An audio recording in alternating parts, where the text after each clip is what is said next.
मूकपञ्चशती स्तुतिशतकं श्लोका 61 to 70। चन्द्रापीडां चतुरवदनां चञ्चलापाङ्गलीलां कुन्दस्मेरां कुचभरनतां कुन्तलोदूतभृङ्गां मारारातेर्मदनशिखिनं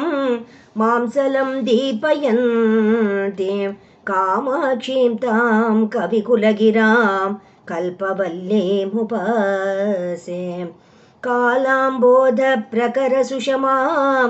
कान्तिभिस्तर्जयन्ते कल्याणाम् उदयसरणिः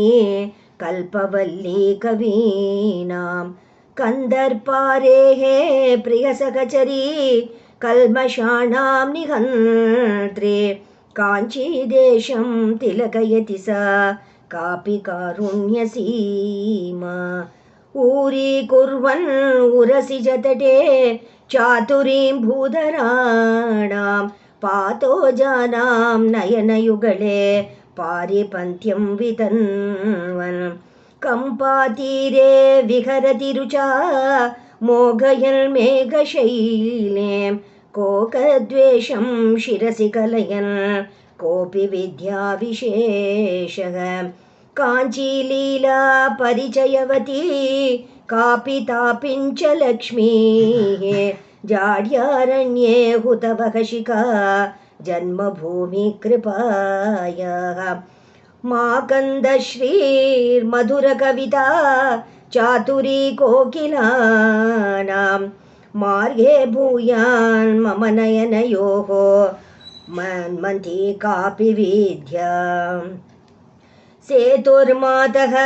मरकतमयो भक्तिभाजाम्भवाब्धौ लीलालोला कुवलयमयी मान्मती वैजयन्ते काञ्चीभूषा पशुपतिदृशा कापि कालञ्जनाले मत्कं दुःखं शिथिलयतु ते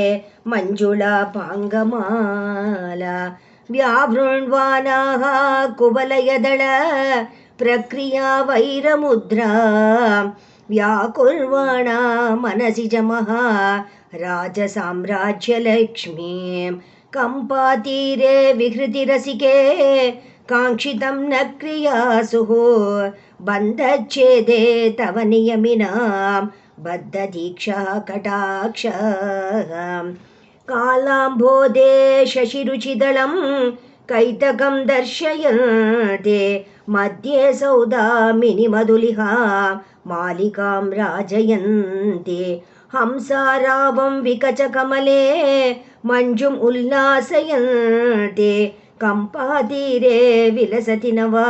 कापि कारुण्यलक्ष्मीः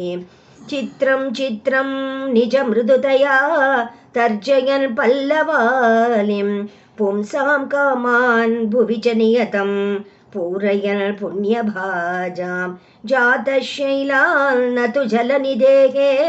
स्वैरसञ्चारशीलः काञ्चीभूषा कलयतु शिवं कोऽपि चिन्तामणिर्मे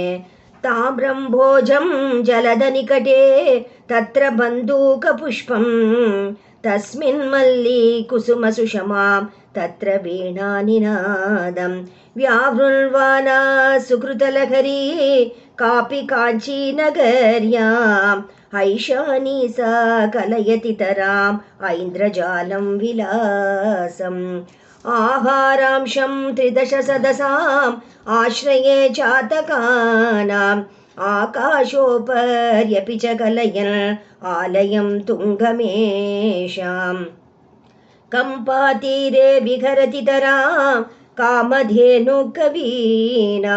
मन्दस्मेरो मदननिगम